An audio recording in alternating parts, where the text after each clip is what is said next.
Full Moon sale காலை 9 மணியிலிருந்து இரவு 12 மணி வரை மே 31 ஒரு நாள் மட்டும்.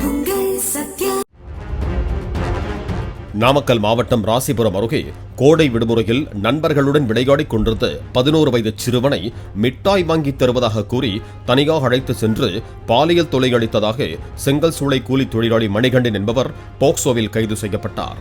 சிறுவனின் பெற்றோர் அளித்த புகாரின் பேரில் போலீசார் நடவடிக்கை எடுத்திருக்கிறார்கள்.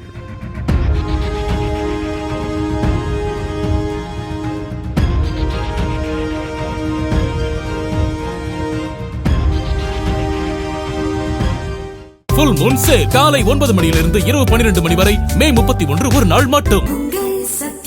பிளே ஸ்டோர் மற்றும் ஆப் ஸ்டோரில் இருந்து பாலிமர் செயலியை QR கோடு மூலம் பதிவிறக்கம் செய்யுங்கள். செய்திகளை உடனுக்குடன் பெறுங்கள்.